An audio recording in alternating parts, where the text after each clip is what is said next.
Viva, amigos de YouTube, mais uma vez. Bem-vindos ao meu canal Mania de Leituras e não só. Eu sou a Jo Pereira e desta vez queria-vos trazer o livro Uma Dose de Droga, Uma Grama de Esperança, de Daniel C. Oliveira.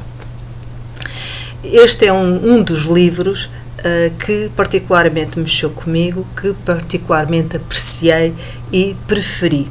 Não quer dizer que os outros que vos tenho apresentado não tenha gostado, mas com certeza que há livros que gosto mais do que outros, que mexem comigo e que me tocam especialmente.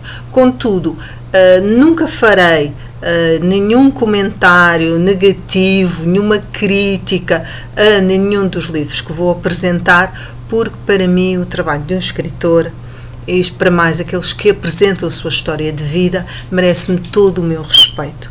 São trabalhos longos, é algo que é trazido vem de dentro da alma, é um remexer muitas vezes do passado, são trabalhos de muitas vezes de alguns anos e merecem todo o meu respeito. Com certeza que há livros que nos tocam mais que outros, mas de qualquer maneira os livros vão ter sempre, da minha parte, uma nota positiva. Este, particularmente, vai ter uma nota mais elevada. Este livro tem um aspecto muito interessante e muito curioso, que é o facto de, em 2001, eu ter, por acaso, o encontrado numa livraria. Na altura trabalhava perto de Entrecampos e fui à livraria Buxloss. E estava exposto este livro e comecei a lê-lo. Ainda li bastante enquanto esperava por uma pessoa e gostei bastante do livro, da maneira como ele está escrito. Aliás, enalteço a forma em que ele decorre, em que ele foi escrito. Há um talento de escritor, sem dúvida, da parte do Daniel. A estrutura está muito bem arquitetada, além de ter uma história de vida magnífica para apresentar. Entretanto, isto foi em 2001, passou, não comprei o livro e há uma semana e meia atrás tive a sorte de, por acaso, o encontrar de novo. Já não me lembrava do título, mas comecei a folheá-lo e recordei-me de imediato o que li nessa altura, em 2001. Fiquei extremamente satisfeita e, claro, aproveitei a oportunidade para ler. E o livro suplantou ainda mais as minhas expectativas. O livro começa com algo que eu quero destacar, que é a dedicatória que ele faz à minha mãe e ao meu pai. E isto é algo nobre, de enaltecer, e vamos perceber porquê. O Daniel nasce a 30 de janeiro de 1981, fruto de uma paixão entre dois adolescentes com cerca de 16 anos, que depois acabam por se separar, e os pais que muito o amaram, com os avós maternos magníficos, uma tia que entretanto vai ser como mãe do Daniel, vão embater na droga. Primeiro uns charros, mas depois, através de um elemento da família, que é um tio, dá acesso a drogas e às drogas duras. Todo o livro decorre à volta desta decadência, desta espiral de destruição, de degradação que ocorre em toda esta altura, em toda esta situação que o Daniel vai ter que enfrentar, vai ter que assistir. Ele vai aos locais onde os pais compravam droga, ele vê todo o processo de viciação, de se injetarem, de traficância, toda a vida que decorre à volta de um protagonista nefasto e maléfico, que todos ficam subjugados. O Daniel, enfim, é um assistente e ao mesmo tempo uma vítima e ao mesmo tempo um apoiante. Tudo isto decorre desde a sua infância até à adolescência. Os pais, inclusivamente, acabam por ser presos. O pai fica algum tempo preso, mais curto, mas depois de 10 anos. Isso acaba por fazer com que ele se livre da droga. A mãe é mais complicado, a mãe acaba por entrar na prostituição.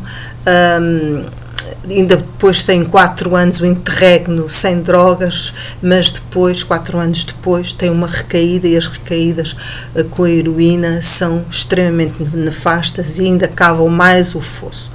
Por fim, ela acaba por pedir ao pai, ao Daniel, para a ajudar para ir para uma clínica de reabilitação. O livro acaba mais ou menos nessa altura, e julgo que ela no final acaba por ficar limpa. O que eu quero ressaltar no livro, além do talento em que ele está escrito, a maneira fluida, bem escrita, bem perceptível, é o facto do Daniel nem uma única vez se revoltar, criticar, condenar os pais. E isto é realmente grandioso, porque ele acabou por ser uma vítima de toda aquela situação. Embora os pais nunca deixassem de o amar, a droga estava sempre em primeiro lugar. E ele tinha um grande apoio dos avós, a tia foi uma mãe presente para ele, mas o amor dos pais nunca se pode substituir. Ele viu toda a degradação, foi alvo de saber dos mexericos em relação aos seus pais, soube todas as coisas que eles fizeram, inclusivamente o pai assaltou por causa da droga, mas nem uma única vez ele se critica e se revolta de uma maneira negativa com os pais. É uma compreensão grandiosa e forte em toda aquela situação. Isto numa criança e numa fase da adolescência. Eu não o conheço pessoalmente, o Daniel, eu sei que ele é jornalista, vejo as entrevistas dele, enfim, acabei por saber o percurso de vida dele, mas fiquei com uma opinião muitíssimo positiva da sua personalidade, não só do seu valor de escritor, que já sei que escreveu mais livros, mas da sua grandeza humana. E ele acaba por nos dar uma descrição muito profunda, um alerta muito profundo do problema da droga, da toxicodependência, que não só afeta os próprios drogados, como a família. É como se, entre aspas, todos estivessem drogados. Ou seja, toda aquela situação de dependência acaba por englobar toda a gente. É um desgosto muito grande para os pais e para toda a família. O que ele não descreve como as coisas se processam em nível químico no cérebro, que faz com que as pessoas fiquem extremamente dependentes disso, mas explica toda a envolvência e deixa subjacente o porquê que isso acontece. É importante que realmente as pessoas leiam este livro, este e outros deste tema, com uma alerta, em especial até os adolescentes, para que eles saibam, que se informem o que é o mal no mais puro, que é as drogas duras, em especial das drogas duras. Elas corroem completamente uma família. E penso que, não sei se há, mas hoje em dia deveria haver uma educação a nível deste problema, porque existem sempre pessoas que querem escravizar os outros através da droga para obter dinheiro. E é muito importante que os jovens sejam informados dos seus malefícios, que perdem os seus entes queridos, que perdem a sua saúde, que perdem a sua liberdade. E isso era muito importante que existisse na escola, porque este casal não sabia. Poderia acontecer com eles, comigo, com qualquer outro, que por curiosidade alguém lhes apresentasse à frente essas substâncias e as pessoas experimentassem.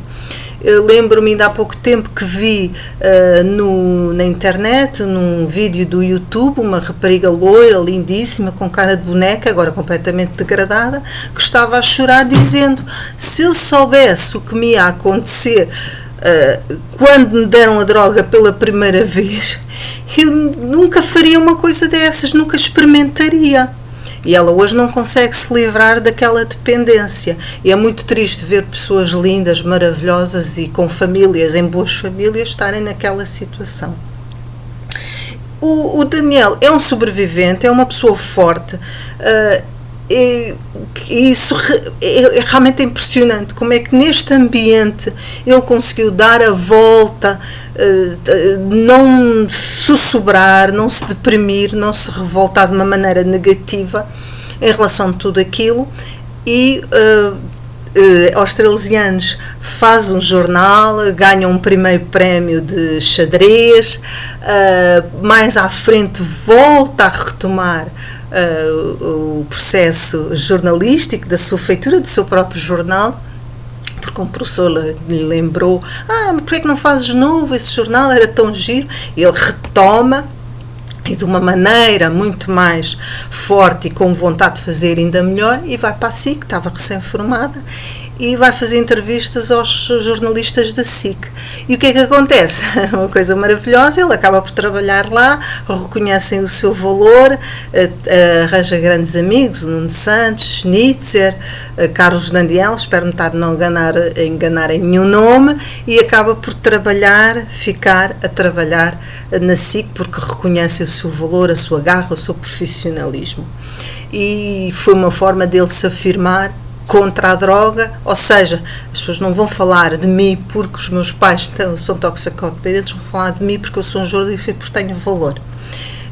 É um livro que é um exemplo, é um alerta, é uma forma de lutar e de vencer algo que tenta destruir a própria família, e deveria ser lido realmente, até se calhar nas escolas, estes livros, em vez de ser se calhar outros livros um pouco menos interessantes, porque não dar um livro destes num pequeno pedaço do período escolar, a partir dos 13, 14 anos, e os rapazes e raparigas saberem o que é que se passa e que perigos podem estar sujeitos. E eu penso que seria importante, porque a ignorância e muitas vezes a curiosidade faz com que as pessoas caem nestas situações tão nefastas. Eu queria, só para finalizar, dar-vos uma breve resenha de porque que a heroína, em especial estou a falar da heroína, vicia tanto e é tão difícil deixar. O que é que se passa no nosso cérebro? Ora bem, fiz pesquisas, eu só queria dizer que felizmente nunca embati com este problema, nunca me droguei, não experimentei nem sequer drogas leves, nem tenho curiosidade, mas pronto, também se calhar por sorte na adolescência isso nunca me aconteceu, mas provavelmente se não, na altura não sabia, se calhar até iria experimentar. E voltando à história daquilo que estava a falar antes, há que elucidar, há que explicar, sem dúvida, nas escolas, para que mais crianças não caiam numa situação destas. A heroína tem uma estrutura química muito semelhante às nossas endomorfinas.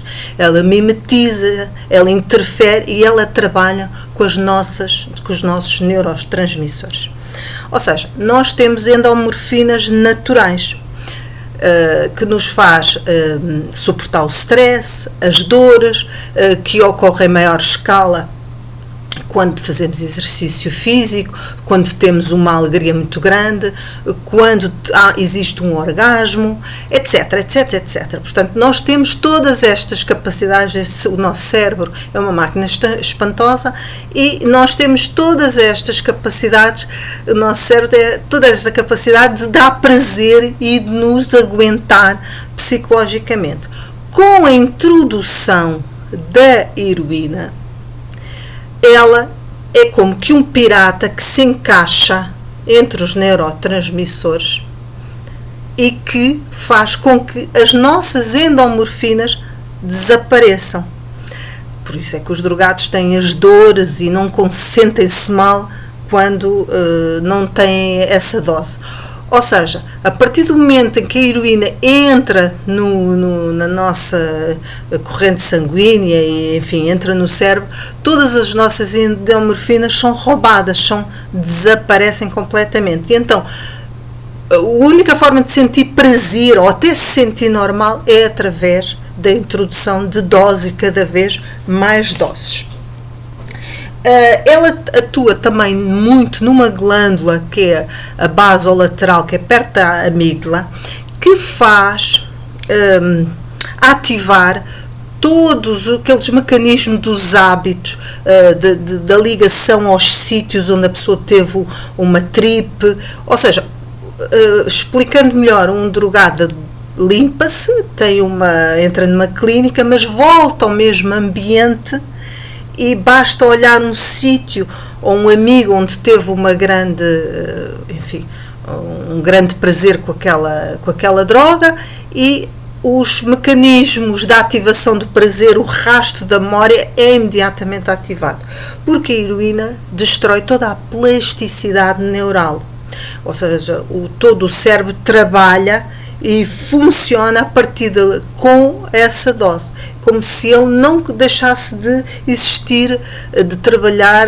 naturalmente. Todas as endorfinas, todas as ligações com os neurotransmissores, dopamina, etc., desaparecem. Só com a droga, com esse composto químico, é obtido alguma sensação de prazer ou pelo menos de bem-estar. O ópio sempre existiu na nossa civilização. Há quem diga que Alexandre o Grande só conseguiu ganhar, enfim, conquistar tudo o que conquistou até à Índia porque dava ópio aos seus soldados para não terem dores.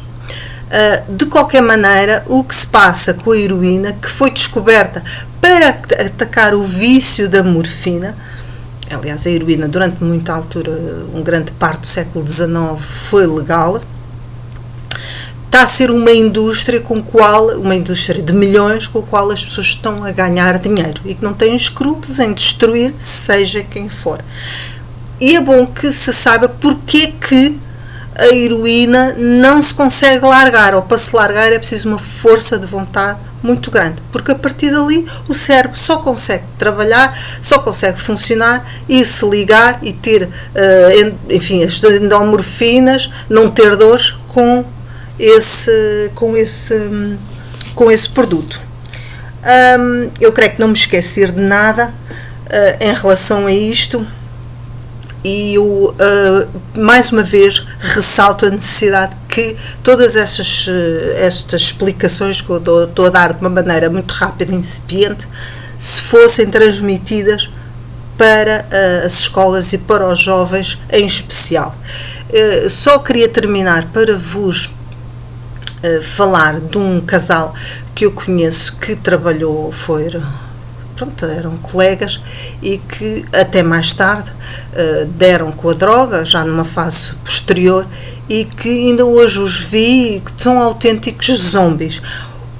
Como as pessoas ficam depois de longos anos de dependência é inacreditável. Completamente inacreditável o aspecto, a capacidade destruidora desta droga.